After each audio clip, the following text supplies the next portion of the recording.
비상계엄 이후 대통령 탄핵으로 지금 대한민국이 아주 뜨겁습니다.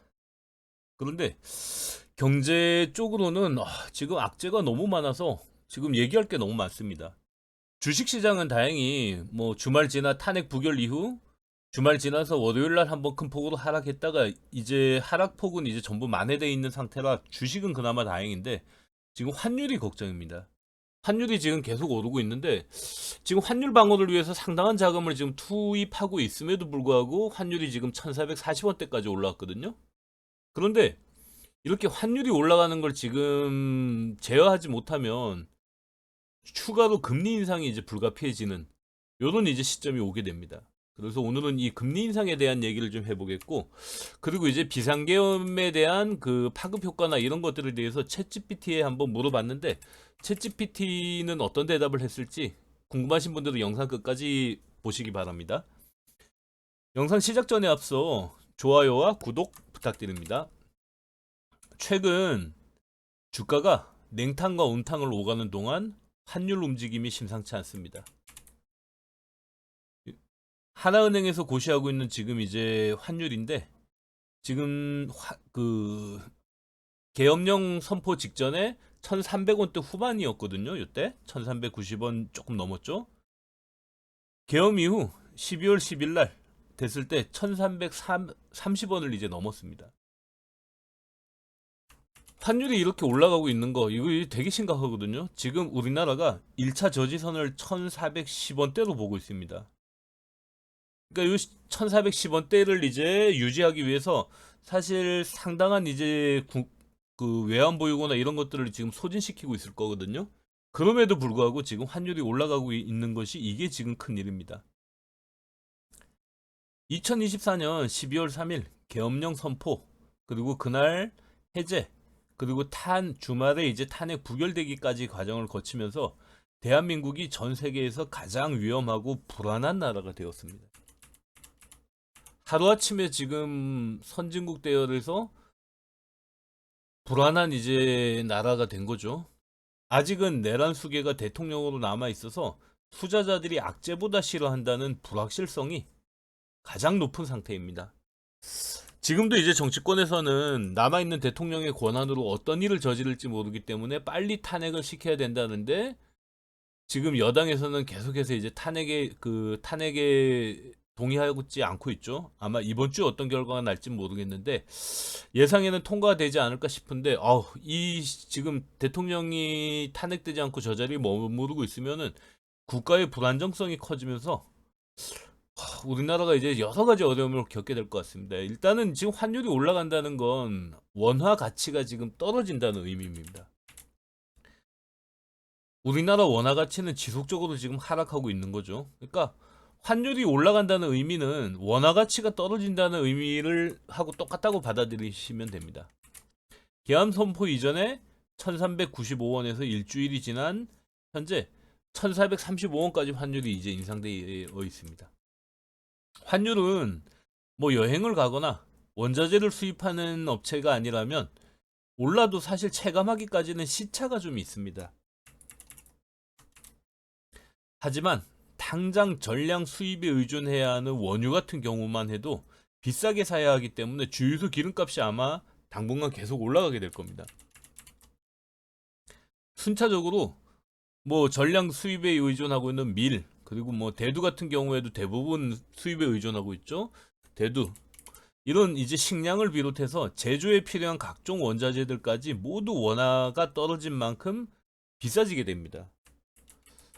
우리나라는 어쨌든 원자재 그 자원이 없기 때문에 해외에서 자원을 수입해서 그걸로 가공해서 다시 수출하는 가공무역을 하고 있죠.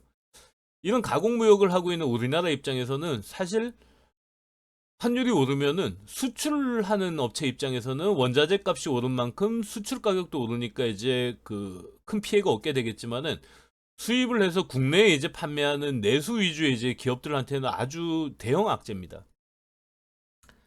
달러 환율이 중요한 이유는 무역 결제 대금은 원화 직접 결제가 아닌 달러로 이루어지기 때문에 원달러 환율이 오르면 물가 상승은 뭐 당연합니다. 이거는 뭐 오를까 말까 이제 이게 아니고 당연히 이제 물가가 오르는 겁니다. 물가가 오르면 소비를 줄여 경기 침체를 피할 소비가 줄어들기 때문에 경기 침체를 피할 수가 없습니다. 뭐 간단히 말해 만약 우유값이 지금 이제 1,000원일 때 하고 2,000원으로 올랐을 때 하고는 일단은 그 소비되는 물량이 확 달라지겠죠. 근데 그 만약에 석유가 좀 더 적절하겠네요, 비유가. 석유가 이제 지금 1,500원대에 지금 기름을 넣을 수 있다가 2,000원으로 오르게 되면은 아무래도 이제 자동차 운행을 줄이거나 이럴 수밖에 없죠. 그리고 자동차 운행으로 돈을 버는 이런 이제 뭐 어떤 운송업체나 배송업체 이런 데들 같은 경우에 원가 상승으로 결국에는 소비자가를 올릴 수밖에 없거든요. 그럼 소비자가가 오르면 당연히 소비가 줄어들게 되겠죠. 소비자 입장에서 물건값이 비싸지지만 사실 제조사나 판매사 입장에서는 원가가 올라서 가격이 오르는 셈이니까 이익은 사실 크게 오르지 않는데 가격만 오르기 때문에 판매 감소로 이어져서 전체적인 기업의 어려움은 가중될 수밖에 없습니다. 그런데 여기서 끝이 아닙니다. 환율이 계속 올라가면 외화 유출이 빨라져서 외환 보유고가 줄어들고 물가가 올라 경기 침체가 되는 것을 막기 위해 정부는 금리 인상을 해야 합니다. 외환 보유고는 아마 뭐 IMF를 겪어보신 분들은 그 중요성을 아실 거예요.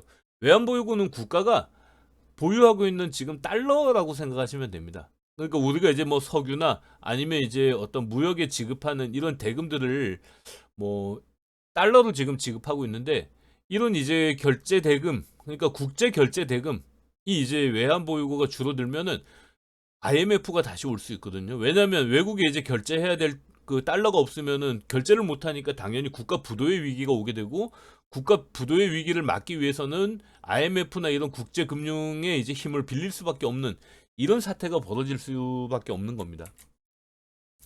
이번 비상계엄으로 대한민국에 대한 신용도가 떨어져서 앞으로 신규 발행뿐만 아니라 만기가 연장될 국공채, 회사채 이런 그 돈을 빌리는 이 채권의 금리는 지금보다 높아질 수밖에 없습니다. 당연하겠죠. 지금 뭐 우리가 그 은행에서 신용 평가를 할 때 신용이 낮은 그러니까 원금 상환을 못할 위험이 높은 사람들한테 금리를 높게 이제 해서 돈을 빌려주고 있잖아요. 똑같습니다. 우리나라 같은 경우에도 지금 요런 그 국가 신용도가 떨어져서 이 나라에 진짜 뭐 계엄령이나 내란, 전쟁이 발생해서 내가 빌려준 돈을 못 받을 수도 있다라고 생각하면은 돈을 빌려주고 싶지 않겠죠. 그러면 이 사람들 이 외국 자금을 유인할 수 있는 유인책은 유일하게 금리를 올려서 이익을 많이 주는 방법밖에 없습니다. 아마 지금 1,300원대 환율을 지키기 위해서 혼신의 노력을 다 하고 있을 겁니다. 하지만 돈으로 막는 데는 한계가 있어서 금리 인상은 향후 불가피할 것으로 보입니다. 현재 기준금리는 미국이 4.75%, 한국이 3%입니다. 아마 12월 뭐 금통위가 뭐 열리면 0.5%까지 한 번에 인상할 수도 있는 가능성이 열려 있는 것 같습니다. 지금 이제 그만큼 국가 비상사태거든요. 경제 쪽에서는 그 비상사태 이제 뒷수습, 이제 뭐 금융은 신용이에요. 신용이 하락했으니까 이제 이 하락한 신용을 회복하기까지는 돈으로 메워갈 수밖에 없는 겁니다. 만약 탄핵 부결로 후속 처리가 길어지면 악순환의 고리가 꼬리에 꼬리를 물면서 대한민국을 경제 침체의 늪으로 끌어당기게 될 겁니다. 아마 장기 침체는 피할 수 없을 수도 있습니다. 그러니까 빨리 해결된다라는 시그널을 외국에 보내줘야 이 나라가 회복력이 있구나라는 걸 외국인 투자자들이 이제 인지하고 이 나라는 민주적으로 이제 회복력이 강하다라는 신뢰가 있어야 결국에는 돈을 빌려줄 때 낮은 금리에도 돈을 빌려줄 수 있는 믿음이 생기는 거죠. 금리가 오르면 진짜 경기는 최악이 될 겁니다. 지금도 이제 바닥바닥하지만은 지금 이제 뭐 경기가 너무 낮으니까 금리를 조금씩 사실 최근 내렸거든요. 2024년 현재 대한민국 가계부채 규모는 2,248조 원입니다. 소득 대비 상당히 높은 대출을 가지고 있습니다. 이게 4인 가구 기준으로 거의 1억 원에 가까운 그 2억 원에 가까운 대출을 가지고 있는 셈이거든요. 왜냐면 지금 우리나라 그 인구가 5,400만이잖아요. 이걸 이제 5,400만 명으로 나누면 1인당 한 5천만 원 정도가 되거든요. 그런데 이걸 이제 그 4인 가족 기준으로 1인당 5천만 원 4인 가족이면 곱하기 4 하면 되잖아요. 그러니까 한 가구당 이제 한 2억 원에 가까운 빚을 지고 있다라고 생각하시면 됩니다. 이런 상황에서 금리가 인상된다? 이자 부담이 얼마나 올라가겠습니까? 그런데 지금 이 2248조 원이라는 이 가계부채 중에서 부채가 없는 가구들을 빼면은 실제로 부채가 있는 가구들의 이제 대출 비중은 훨씬 더 높다는 얘기죠. 여기서 이제 금리 1, 2% 인상은 정말 그 지배는 거의 재앙에 가까울 겁니다. 3.5% 했던 금리를 최근 3%까지 이제 인하했는데 이번 이제 그, 탄핵 부결 그리고 이제 계엄령 선포로 정치 리스크가 이제 커지면서 다시 올라갈 수밖에 없는 상황이 됐습니다. 여기 보시면 2024년 10월, 11월 연속해서 이렇게 금리를 내렸었죠. 3.5%에서 3.25, 3.3%로 이렇게 이제 내렸는데 이게 다시 이제 오르는 방향으로 이제 가게 될 겁니다. 다시 이제 언제 내려올지는 모르겠습니다. 금리 인상은 정부 입장에서 채권 이자가 늘어나 민생에 쓰일 예산이 줄어들게 됩니다. 정부에서 지금 이제 뭐 벌어들이고 있는 수입은 뭐 늘지 않는데 계속해서 이제 채권 이자가 늘어난다 그러면 당연히 이제 예산을 다른 데서 땡겨올 수밖에 없게 되겠죠. 기업 입장에선 이자 부담, 불확실성을 이유로 투자를 줄이게 될 것이고 가게에서는 이자 부담 그리고 물가 인상 등을 이유로 소비를 줄이게 됩니다. 환율 급등으로 인한 금리 인상은 경제 주체가 되는 가계, 기업, 정부 모두의 악재입니다. 가게는 소비를 줄이고 기업은 물건이 안 팔리고 정부는 이자 부담이 커져서 민생 예산이 줄어들고 기업에 지원할 예산도 당연히 줄어들게 되겠죠. 악순환의 고리가 이제 시작이 되는 겁니다. 특히 변동금리 주택담보대출, 신용대출, 마이너스 통장 등을 이용 중이라면 금리 인상 전에 원금을 좀 줄여둘 수 있다면 좀 줄여두는 것도 방법입니다. 근데 사실 지금까지 원금을 못 줄이신 분들이 지금 뭐 금리가 올라가니까 이제 좀 줄여야지 마음 먹는다고 줄여지지 않거든요. 저도 대출을 써봐서 알지만 대출은 한번 늘리긴 쉬워도 줄이는 거 정말 어렵습니다. 특히나 이제 취약계층 그러니까 이제 뭐 1금융권 대출을 이용하지 못하는 분들은 금리가 진짜 너무 걱정됩니다. 일단은 법정 제한금리가 20%로 지금 정해져 있으니까 그 이상은 아니겠지만 그만큼 이제 대출 받기가 어려운 분들이 많아질 거기 때문에 아마 사금융이나 이런 쪽을 이제 이용하신 분들이 늘어나면은 사회적 문제가 커지지 않을까 싶습니다. 저도 현재 뭐 은행에 담보대출도 쓰고 있는데 금리가 4% 중반이고 마이너스 통장 금리는 6% 중반입니다. 참고로 저는 신용등급이 굉장히 높은 편입니다. 거의 이제 900점대 중후반이거든요. 그런데도 지금 금리가 신용대출에 해당되는 이제 마이너스 통장은 6% 중반을 쓰고 있으니까 저보다 신용이 낮은 분들 같은 경우에는 지금 이 금리가 상당히 높은 이자를 주고 있을 것 같습니다.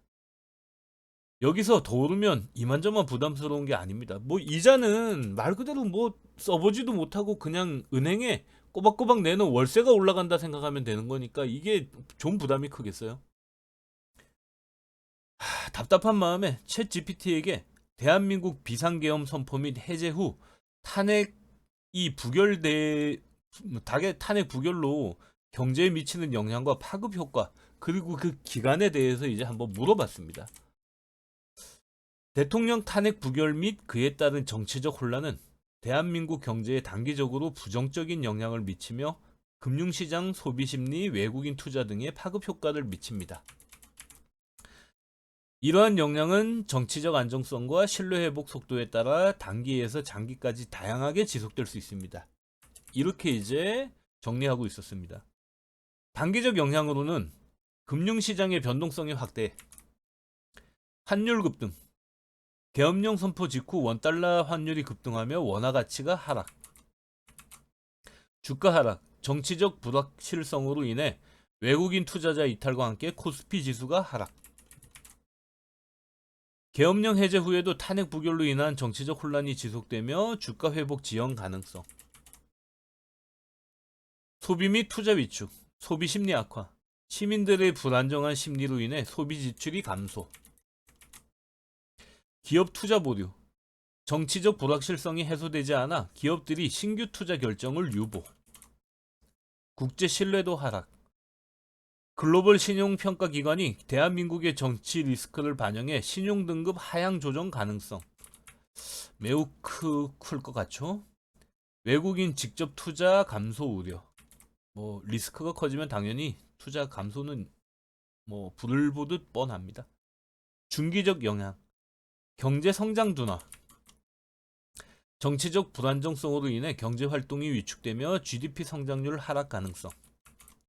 정부 정책 추진력 약화로 주요 경제 정책이 지연되거나 실행되지 못할 위험이 있다. 수출 경쟁력 약화. 환율 변동성이 수출 기업의 부담으로 작용. 한국 제품에 대한 국제시장 신뢰도가 약화되면서 경쟁력 하락 가능성. 이건 가능성이 아니고 이제 현실화되고 있죠. 지금 벌써 방산업체에 이제 수주문이나 이런 것들이 대폭 줄어들고 있답니다. 고용시장 불안. 기업들이 채용을 보류하거나 인력 구조 조정을 단행할 가능성이 있습니다. 중소기업과 스타트업의 자금 조달이 어려워져 고용시장에 부정적인 영향을 미치게 됩니다. 장기적 영향. 정치적 안정 회복 여부.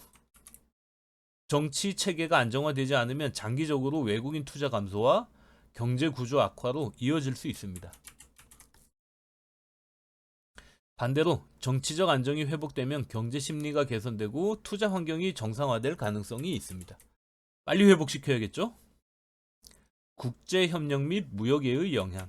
정치적 혼란이 한미, 한중 등 주요 외교 관계에 영향을 줄 수 있음. 이미 지금 뭐 호주, 캐나다, 미국, 뭐 뉴질랜드 이렇게 이제 주요 5국하고의 이제 외교가 지금 거의 단절됐죠. 그쪽에서 지금 국내 그 정치적 불안을 이유로 뭐 최근에 이제 무슨 뭐 회의에 지금 한국을 배제하고 있습니다. 무역협정 재협상이나 수출 제약이 발생할 가능성. 뭐 일단은 계약을 해도 내란 뭐 계엄령이 발동되거나 내란이 발생하거나 이런 위험이 있다 그러면 자기들이 제 날짜에 납품을 받지 못할 위험성이 크니까 당연히 이제 아무래도 무역협정이나 이런 데는 문제가 생길 수밖에 없겠죠. 내수 경기 회복. 정치적 불확실성 회복 이후 내수 심리가 회복되면서 중장기적 경제 안정 가능. 빨리 해소돼야 됩니다. 이거 뭐 언제까지 이렇게 놔둘 수가 없죠. 파급 효과. 외국인 자본 이탈. 국내 정치 불안이 지속되면 외국인 자본이 다른 안정적인 시장으로 이동할 가능성이 있습니다. 우리나라가 그동안 비교적 안정적이라고 판단했기 때문에 외국인 자본들이 이제 들어왔었고 지금은 이제 매우 불안정해졌으니까 당연히 이제 더 안정적인 나라에 자금을 이제 유출해 가겠죠. 장기적 자본 유출은 경제 속도 회복을 늦출 수 있습니다. 글로벌 경쟁력 하락. 한국 경제가 정치적 혼란으로 인해 글로벌 시장에서 신뢰를 잃으며 장기적인 경쟁력 손실 가능성. 벌써 이제 하이닉스의 이제 뭐 어떤 반도체 공급이나 이런 것들을 우려를 표하는 지금 언론이 나오고 있고 삼성전자 역시 뭐 지금 이런 뭐 국내 불안 때문에 여러 가지 이제 어떤 뭐 그 안정성의 문제 제기가 되고 있죠. 사회적 비용 증가. 정치적 혼란이 국민적 분열로 이어지면 경제적 사회적 비용이 증가됩니다. 지금 이미 대통령으로 인한 사회적 비용 엄청나게 지금 소요되고 있습니다. 파급 효과와 지속 시간. 3개월에서 6개월 동안은 금융시장의 변동성과 소비 심리 위축이 지속될 가능성이 있고 정치적 불확실성이 해소되기까지 불안정은 계속해서 지속될 겁니다. 중기 1에서 1년 동안은 주요 경제 정책 및 법안이 지연되면서 경제 성장률 둔화 지속 가능합니다. 국제 신뢰 회복 및 투자 유치 기간까지 시간이 필요합니다. 이게 뭐 단시간에 우리 국내 문제가 해결됐다고 다시 물밀 때 돈이 들어오는 게 아니거든요. 이 나라가 정말로 이제 안정적으로 이제 잘 회복이 되고 있는지 충분히 시간을 두고 볼 것이기 때문에 회복까지는 상당한 시간이 걸릴 겁니다. 3년 이상 장기 동안은 정치적 안정성이 회복되면 경제가 정상 궤도로 복귀할 가능성은 있습니다. 반대로 정치 불안이 지속되면 장기적으로 성장률 하락과 구조적 문제 심화가 가능합니다. 정말 뭐 지금 작금의 현실을 보면 답답합니다. 지금 뭐 정말 이제 유튜브 세상에 빠져가지고 대통령 일국의 대통령이 지금 이제 저런 헛소리를 지금 하고 있는 걸 전 국민이 담화로 보고 있어야 되고 법적으로 저걸 어쩌지 못해서 지금 그 아등바등하고 있는 지금 어떤 경찰력 뭐 어떤 공권력 이런 것들을 보면서 와, 이 대통령제의 여러 가지 이제 지금 병폐를 눈으로 확인하는 거 하고 있는 것 같습니다.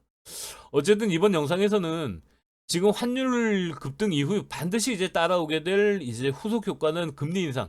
금리 인상은 정말 우리나라 경제에 쓰나미처럼 영향을 주게 될 겁니다. 저는 이게 되게 우려스럽거든요. 어쨌든 금리 인상이 그렇게 이제 큰 폭으로 이루어지질 않기를 바라고 그리고 이제 어려운 시국을 잘들 해결해 나가셨으면 좋겠습니다. 오늘은 이만 마치겠습니다.